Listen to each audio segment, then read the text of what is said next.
आज हम बात करने वाले हैं the richest man in Babylon के बारे में। ये एक ऐसी किताब है जिसके सबक हजारों साल पुराने तो हैं, पर यकीन मानिए आज भी उतने ही काम के हैं।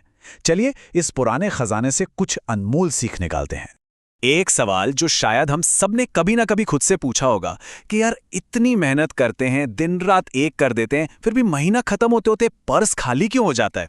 ये सवाल नया नहीं है, हजारों साल पुराना है। और कमाल की बात यह है कि इसका जवाब हमें मिलता है इतिहास के सबसे अमीर शहर बेबीलोन की कहानियों में। तो चलिए इसी रहस्य से पर्दा उठाते हैं।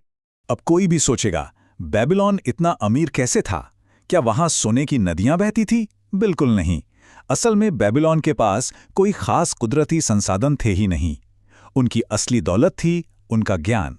जी हां, वहां के लोग पैसे के नियमों को समझते थे, और यही वो सीक्रेट था जिसने उन्हें दुनिया का सबसे अमीर शहर बना दिया। तो कहानी शुरू होती है दो दोस्तों से, बंसीर और कोबी। दोनों बहुत मेहनती थे, मतलब जी तोड़ काम करते थे, पर नतीजा सिफर। उनके हाथ हमेशा खाली रहते थे। और फिर वो देखते थे अपने पुराने दोस्त अरकाद को। अरकाद, जो कभी बिल्कुल उनकी ही तरह था, आज बेबीलोन का सबसे अमीर आदमी बन चुका था। अब तो उन्हें उसका राज जानना ही था।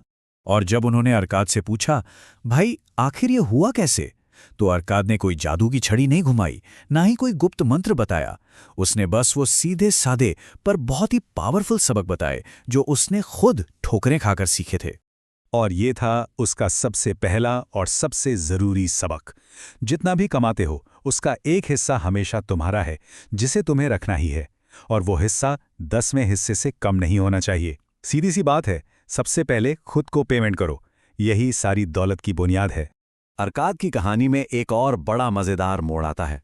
उसने अपनी पहली बचत एक ईंट बनाने वाले को दे दी, गहनों में इन्वेस्ट करने के लिए। नतीजा, सारा पैसा डूब गया। यहीं से उसे दूसरा सबक मिला। पैसों के मामले में सलाह सिर्फ उसी से लो जो उस फील्ड का एक्सपर्ट हो। ईंट बनाने वाले से गहनों की सलाह लेना, मतलब समझ ही गए होंगे। और उस बड़ी गलती के बाद ही अरकाद को समझ आया कि पैसा सिर्फ बचाने से कुछ नहीं होता। उसे संभालना, उसे बढ़ाना भी एक कला है। और ये कला आती है सही लोगों से सलाह लेकर, समझदारी से। पैसा उसी के पास टिकता है जो उसकी हिफाजत करना जानता है। तो अरकाद ने अपनी पूरी जिंदगी की सीख को 7 सिंपल, कह सकते हैं, इलाज में बांट दिया। ये 7 इलाज हैं एक खाली पर्स को भरने के लिए। ये वो नियम हैं जिन्हें कोई भी फॉलो कर सकता है। तो ये हैं वो 7 नियम। अपने पर्स को मोटा करना शुरू करो, अपने खर्चों पर लगाम कसो, अपने पैसे को काम पर लगाओ, उसे नुकसान से बचाओ, और भी बहुत कुछ। चलिए इनमें से कुछ सबसे जरूरी नियमों पर एक नजर डालते हैं। और सबसे हैरान करने वाली बात यह है कि ये आज भी कितने काम के हैं। पहला इलाज और सबसे जरूरी, सीधा सा हिसाब है। अपनी हर कमाई का कम से कम 10% खुद के लिए बचाओ, चाहे कमाई कितनी भी कम क्यों ना हो। यह नियम तोड़ना नहीं है। अब अगर 10% बचा लिया तो बाकी 90% का क्या? दूसरा नियम कहता है कि उसी 90% में जीना सीखो। अपने जरूरी खर्चे उसी में फिट करो। यह एक बहुत बड़ी बात कही गई है। अपनी चाहतों को जरूरतों से अलग करना सीखो। ज्यादातर लोग यही गलती कर बैठते हैं। 1 मिनट रुकते हैं। अगर यहां तक की बातें काम की लग रही हैं तो एक छोटा सा काम जरूर करें। इस विश्लेषण को लाइक करें और सब्सक्राइब का बटन भी दबा दें, ताकि ऐसे ही काम के आइडियाज और लोगों तक भी पहुंच सकें। आपका एक छोटा सा क्लिक बहुत मदद करता है। चलिए अब आगे बढ़ते हैं। और तीसरा इलाज है अपने पैसे को काम पर लगाना। किताब कहती है, हर सिक्का जो तुम बचाते हो वो तुम्हारा गुलाम है जो तुम्हारे लिए काम करेगा। और उस सिक्के से कमाया हुआ हर पैसा उस गुलाम का बच्चा है जो आगे तुम्हारे लिए काम करेगा। मतलब अपने पैसे को इन्वेस्ट करो ताकि पैसा तुम्हारे लिए पैसा कमाए। अक्सर लोग कहते हैं, अरे वो तो किस्मत वाला है इसलिए अमीर है। अरकाद से भी यही सवाल पूछा गया, क्या सब कुछ किस्मत का खेल है? और अरकाद का जवाब बहुत दिलचस्प था। उसने कहा, अच्छी किस्मत कोई लॉटरी नहीं है। अच्छी किस्मत को अपनी तरफ खींचा जा सकता है। तो फिर ये अच्छी किस्मत है क्या? किताब के हिसाब से अच्छी किस्मत बस सही मौके को पकड़ने की तैयारी है। ये उन लोगों का साथ देती है जो हाथ पर हाथ धरकर बैठे नहीं रहते, बल्कि एक्शन लेते हैं, जो टाल मटोल नहीं करते। तो किस्मत को कैसे बुलाएं?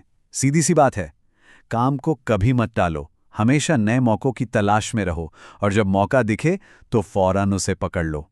इंतजार मत करो कि कोई आके थाली में परोस देगा। जो लोग मेहनत करते हैं, मौके उन्हीं के दरवाजे पर दस्तक देते हैं। अब एक और बहुत जरूरी बात, कर्ज। अगर कोई कर्ज के बोझ तले दबा है तो क्या करे, ये किताब उसके लिए भी एक रास्ता दिखाती है। और ये रास्ता हमें दबसीर नाम के एक शख्स की कहानी से मिलता है। और ये है बेबीलोन का कर्ज चुकाने का अचूक फॉर्मूला।